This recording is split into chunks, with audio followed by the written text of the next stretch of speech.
Pero paano ba ho sa tingin ninyo ang dapat na gawing strategiya ng gobyerno para ma-on record kung sino talaga yung meron tayong ebidensya na kabahagi ng teroristang CPP-NPA nang sa ganun, kung sila ay manlilin lang na kuno sila ay aktivista lamang, mailalabas ng gobyerno ang katotohanan na terorista sila. Paano sa tingin nyo ang dapat na strategiya na gawin natin? Pupunta ba tayo sa korte pa? Dahil ang alam ko naman, dyan sa batas ngayon ang anti-terror, pwede naman natin sila ma-designate as teroristo na. Siguro dapat magkaroon na tayong malawakang filing para madeklara yung mga personalidad.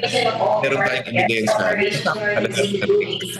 Yes, attorney, hindi naman ako abogado, but I think the solution is very simple.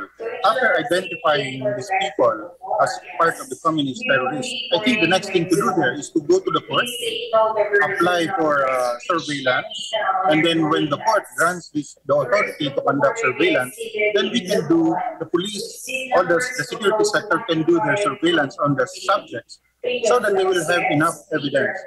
Inaalaw naman niya ng Anti-Terror Act. And then if you have enough evidence about the connections of these people dun sa terrorism, then that's it. I-file na ng kaso para once and for all matapos na itong vacillation na ito ng gobyerno at ng ibang kasama natin sa society. Dahil po dito sa naging desisyon ng Korte Suprema, dapat na bang buwagin yung NTF-ELCAC? Hindi Admar. Dapat nga patibayin yung NTF-ELCAC. But remember, yung legal cluster na nandoon is a very, very effective cluster. In fact, nung the last administration, ang dami ng na-file na kaso. Ito nga, yung iba, nare-reverse nga lang.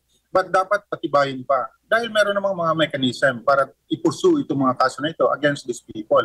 Kasi ngayon, sinasabi nila si Ka-Eric, ang dami raw ni Red Tag.